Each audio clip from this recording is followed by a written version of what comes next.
महाराज जी, आपके चरणों में कोटि कोटि प्रणाम।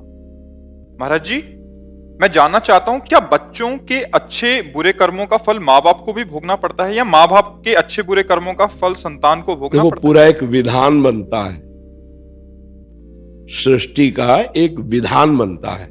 जैसे उस बच्चे के कर्म से आपका कर्म जुड़ा हुआ है। अब वो बच्चा अशुभ कर्म करने वाला और आपका पूर्व का अशुभ कर्म दोनों मिल रहे हैं। अब वो ऐसा पैदा होगा कि उसका आतंक बढ़ेगा, दुष्टता बढ़ेगी, और आप सुन सुन करके जलोगे, आपको गालियां मिलेंगी, आपका अपमान होगा, आप हर समय जलते रहोगे। पुत्र ही तो है, एक पुत्र पैदा हुआ, शुभ कर्म, आपका शुभ कर्म मिला, ऐसे आचरण, ऐसा उसका नाम रोशन हो रहा है, तो उसके साथ आपका नाम जोड़ा जा रहा है, आप आनंदित हो रहे हैं, आप प्रसन्न हो रहे हैं। गर्भ से ही ऐसा पैदा हुआ, जीवन भर उसकी सेवा करो, एक बूंद पानी देने लायक नहीं रहेगा वो। अब ये क्या है? वो तो अभी पैदा हो रहा है, लेकिन पूर्व का कर्म आपके संबंध से युक्त है, इसलिए आपको भोगना पड़ेगा। एक जो संत सर्वज्ञ थे, उनकी बताई हुई बात हम आपको बता रहे हैं। दो मित्र एक गांव से धन प्राप्ति के लिए, आपको इसी में उत्तर मिल जाएगा, धन प्राप्ति के लिए बंबई गए, वहां होटल में बर्तन मांजने की सेवा की। धीरे धीरे अर्थ बढ़ा, धीरे धीरे वो ठलिया लगाने लगे, धीरे धीरे उनके फिर और धन बढ़े तो होटल खोल लिए। अब होटल ऐसा कि लाखों रुपया उनके रोज आने लगे। अब मित्र ने कहा कई वर्ष हो गए, गांव नहीं चले, चला जाए क्या, 2-4 दिन के लिए नौकरों के हाथ में समर्पित करके चलें। एक मित्र के मन में आया कि कौन जानता है कि हमारे पास है, अगर इसको मार देते हैं तो पूरा होटल मेरा, पूरी संपत्ति मेरी। तो उसने कहा अवश्य चलेंगे, और भोजन में जहर मिला दिया और वो मित्र मर गया। अब इसके बाद वो होटल भी बेच दिया, संपत्ति ली, गांव आया। गांव वालों ने पूछा तुम्हारे साथ वो गए? वो रास्ते से ही हट गए थे, कहां गए हमें पता नहीं। अब कौन प्रमाण दे कि इनके साथ था, उसको मार दिया। खेती खरीदी, बड़ा व्यापार किया।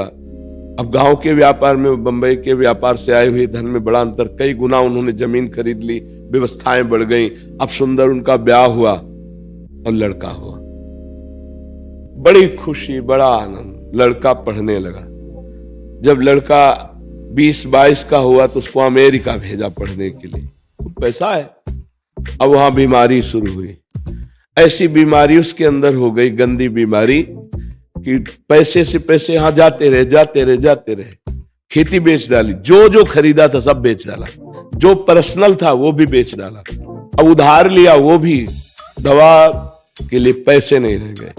अमेरिका से वापस लाए, बैठकर रो रहे थे, उसको गोद में ऐसे रखे हुए, बेटा सर्वनाश हो गया, मेरे पास कुछ नहीं जिससे मैं तेरी सेवा कर सकूं। वो मुस्कुराया, उसने कहा जाना, मैं वही तुम्हारा दोस्त हूं जिसको तुम जहर दे के आए थे, कोई नहीं जाना। अब मैं तुम्हारे पुत्र के रूप में जन्म लिया और तुम्हारा सर्वनाश देखो हो गया ना, अब मैं जा रहा हूं।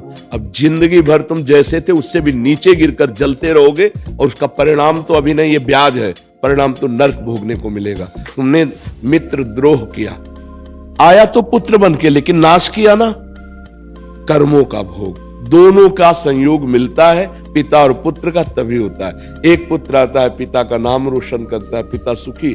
एक पुत्र आता है, थप्पड़ मार के बुढ़ापे में घर से बाहर निकाल देता है। कर्म, दोनों के संयोग, कर्म के संयोग से ही पत्नी, पुत्र, पिता, माता, इनका एक समुदाय होता है। वो कर्म के संयोग से उनको रखा जाता है। उनका कर्म किसी जन्म का है, उसका विधान वो सुखद या दुखद देता है। कोई कोई पुत्र है कि जन्म लिया पधर गया, कोई कोई जन्म लिए और जन्म से ही वैभव, सुख, संपत्ति, यश, कीर्ति। कोई कोई जन्म लिए, जन्म से ही सब ह्रास और नष्ट होना शुरू। ये दोनों के कर्म के संयोग से होता है। अकेले ना पिता का कर्म होता है, ना अकेले पुत्र का कर्म होता है। समझ पा रहे हैं आप?